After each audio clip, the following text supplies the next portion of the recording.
This week's episode is sponsored by Helio Gas Detection.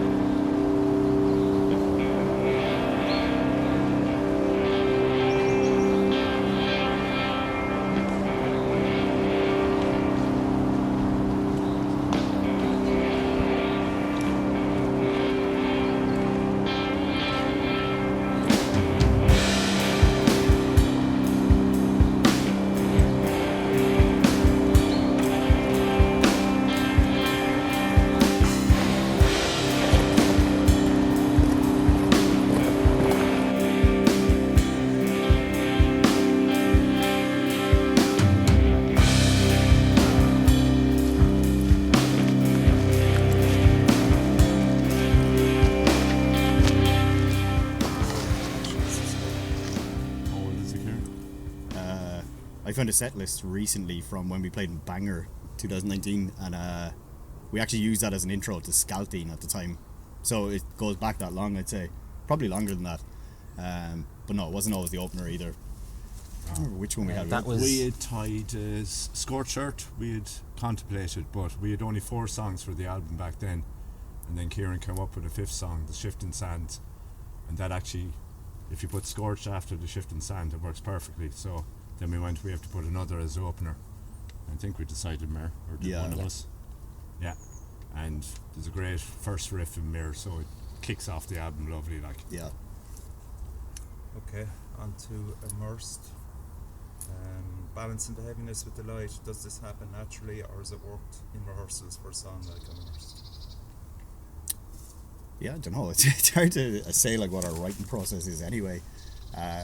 I know for that album it was just like a bunch of riffs that myself and Jack had, and it was just kind of trying to pair them up and see what works. Like all the songs went through, well, apart from As Within and The Shifting Sands, like went through loads of iterations of trying to find out what works and what doesn't. But yeah, I don't know, like the lads, when they bring in the riffs, the quiet and the heavy sections are more or less there anyway.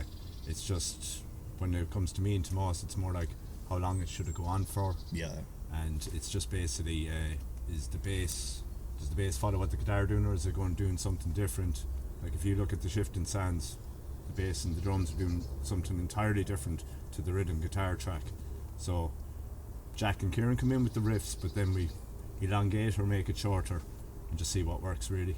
Yeah, I suppose about like making riffs not outstayed or welcome either. Like if it's a good riff, it continues for whatever amount of time feels right, but then just trying to trim the fat and like just make sure the song stays interesting as well. Like I suppose like those dynamics as well of having, I don't know, like I think we do an interesting thing where it's like trying to keep it interesting and not follow a pattern where you're going to say, well, there's going to be a pre-chorus, chorus, whatever. Like it's like goes somewhere completely different to catch people off guard, which is, I think, just interesting. Yeah, we've never done that standard songwriting at all. Like it's just like if you look at the first album, it's sections.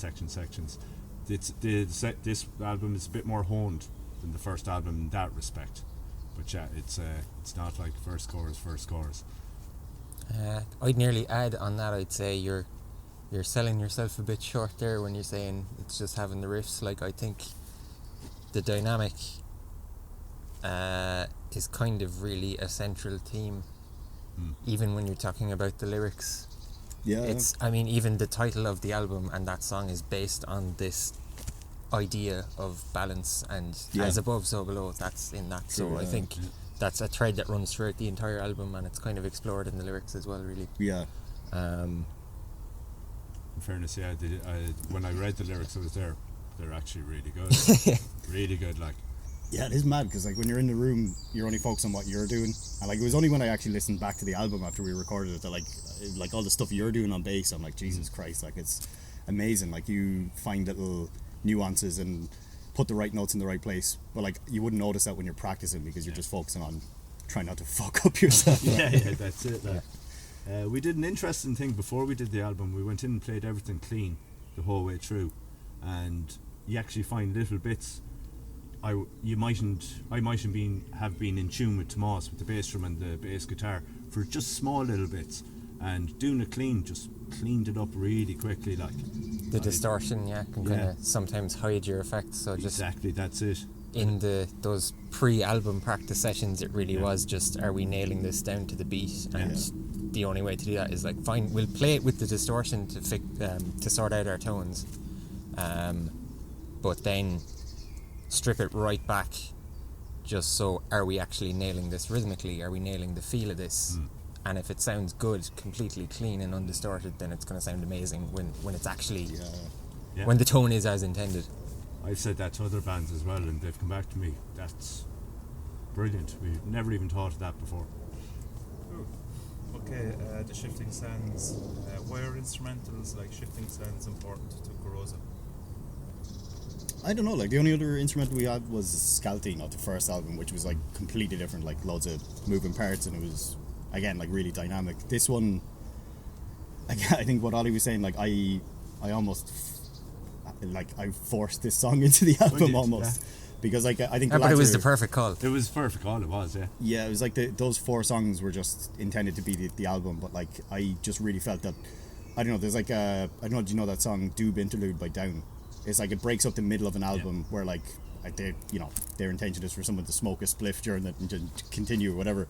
But it was kind of like that, where I just wanted something just to break it up and just it kind of just has a better flow to the album that way. And again, like I love guitar harmony, so I just want to have something in the middle that just kind of had a little instrumental break almost to just to break up the album, I suppose. Yeah, we looked at if vocals would work over it, but it was just from the first or second time, doesn't need them. Yeah, it just doesn't. And I think like in terms of the song as well, like it was a weird one to like. When I came in, I was trying to explain how to play it, so it's like only when I played it first and then showed Ollie, right, because it starts off like the first 2 notes are the last 2 notes of a bar of the riff or whatever. So it's when you hear the guitar riff, you're almost assuming that the first note is where the kick drum is going to come in, like.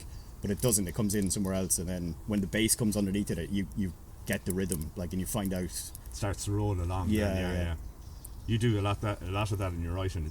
It takes a few listens to get into it, but when you get into it, you're going, that's perfect. Yeah. And I think that's like, again, like I love music that catches you off guard, and like you expect something and then it delivers something different, like, and it's it just makes things interesting to listen to, I suppose.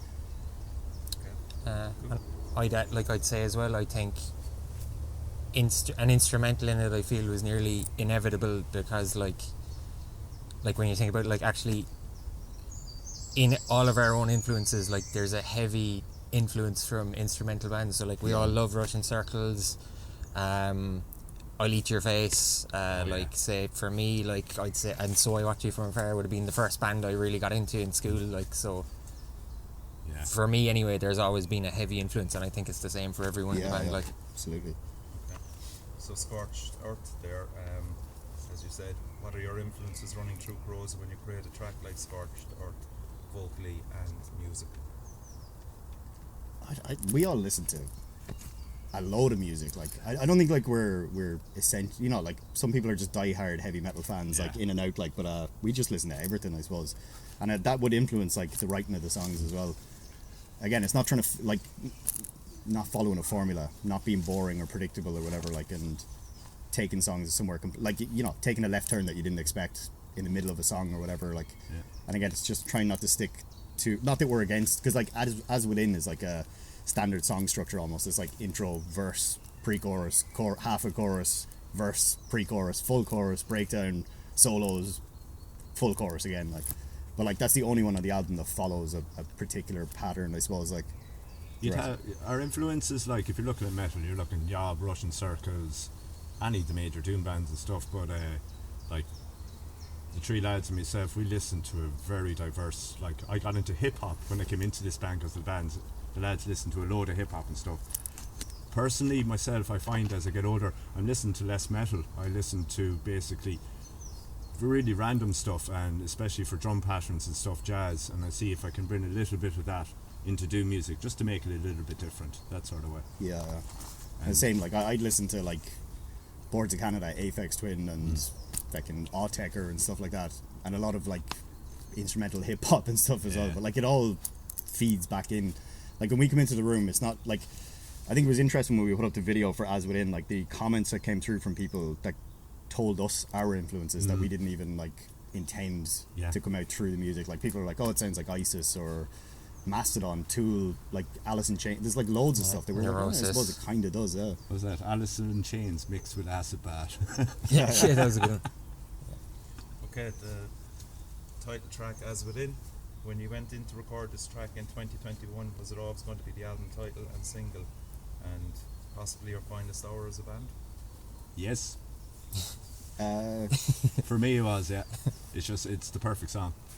Yeah. I don't know. Like I wrote it, so I can't really comment on that. But I think like it definitely wasn't going to be the album title. The album title I think was going to be Myrrh for a long time. Yeah. And again, that's just down to the lyrics, and it's not like it's a concept album, but like myself and Jack were kind of writing the lyrics, and we were reading up on a lot of stuff about like the Magi and like Jesus and like how Jesus was missing for a lot of time, and it was kind of loosely based on that concept of like these Magi and where they came from, who they are, that aspect of like so we're tying that into like Hermetic philosophy as well, with the whole as above so below, as within so without, like all that kind of stuff. Just kind of, and myself and Jack didn't sit down at any point to like write lyrics together. We were just like, do you want to throw something over this part, and we'd go away and come back like 2 weeks later with sections written. So we didn't like consult with each other on anything. We're just like, yeah, all this works, like so it just kind of naturally fell into place.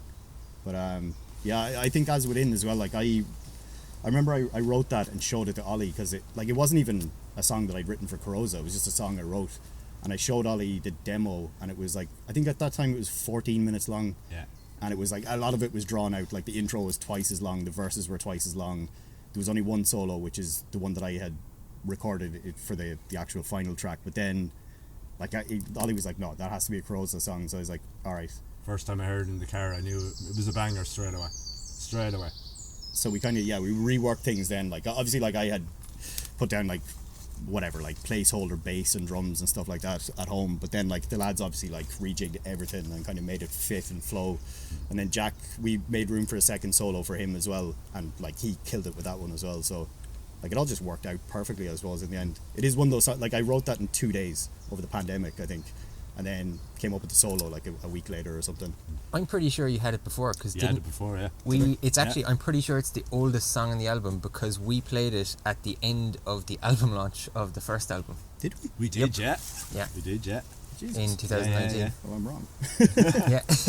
Well, maybe I reworked it then after that or something like that. But that's mad. I can't remember that at all. Yeah. It was a while ago. So why was Aidan Cunningham so important for this record? Didn't he get on to us? No, Evan Prendergast put us in touch with him. Yeah. But didn't Evan told Aidan about the stream we did in Limerick, and Aidan watched the stream and he said they're really good, and then Evan put us in contact with him. That was it, yeah. Because I listened to a bit of the stuff that Aidan did, and for any Irish bands, he seemed to get a really good live sound. And that's the thing about our band, live we sound really good. So it's about capturing that live sound on a record, and Aidan was really good. Yeah. Like the setup, the first day in the studio, you're not doing any riffs, you're just setting everything up, getting that sound.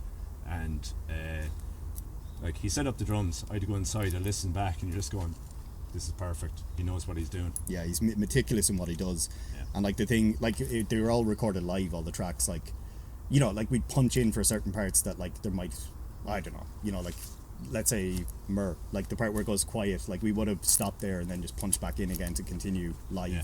But there's no clicks. And Aidan as well, like, you know, he'd be like, nah, that's not good enough, come back out, listen to it. And he was saying to us, like, he's not going to put his name to something that's not good enough, like, and that's why he's so good, you know. But at the same time, what I really appreciated about the way he's worked, like he'll do that, he pushes you for the take that's good enough, but then you leave it and move on. There's no, oh, we'll do 99 of those again just in case. It's like, no, the energy was actually captured there, and we'll just lose it, and there's no benefit if we go back and try and capture something that maybe necessarily isn't there. So he kind of he knows very well when to call it and keep the session moving. Yeah, that's it. And he just about the click, when we put the songs to a click, they don't work. There's just small sections that need to be a bit slower and a bit faster, and Zedekol do that as well. They don't play to a click, and that's death metal and stuff like, so that's crazy good. Yeah, Aidan's really good like that. Yeah, it is like as you said, like we're a live band, so like it captures those like dynamics like of slow down and speed ups. Like we worked to a click for the first album, and like Ciaran Coghlan was unbelievable at doing it, but like at the time we weren't the same band, and there was a different member, and like there was a lot of tensions at the time, and tempos were set that shouldn't have been set, and it was just so slow for a lot of parts that like I don't know, it wasn't that we were disappointed by the album, but it could have been a lot different. Like, and I think this album is just like 10 steps up from the first one. Like it captures who we are way better. I wouldn't do an album in Coroza to a click ever again, I don't think. Yeah. And I think like one of the rules that we had, like we had 2 rules like when we started the band, and one was like don't make music for anyone except yourself, and the second one was to be original. And I think that we missed a beat on that with the first album, because if you listen to that, it sounds an awful lot like other bands that already exist. Like you could listen to that and say, well, that sounds exactly like, I don't know, Sleep, some sections, and High on Fire and Mastodon and stuff like that. Whereas this one, I think, is just, as I said, we didn't go into this trying to write to sound like anyone else. We were just like, let's just write good songs that we want to hear, basically. Yeah. And Aidan captured that perfectly, like absolutely perfect. Okay, cool. So Magnus Lindberg, there's a big Irish connection there. He did the mastering, Cartlum, Banard Mayor, Bitch Falcon. Yeah. Is that the reason why? I got in the On Pain Death album we had your man from Canada mastered it for us. He was really good, and we asked Aidan, who do you use? He goes, Marcus Lindberg.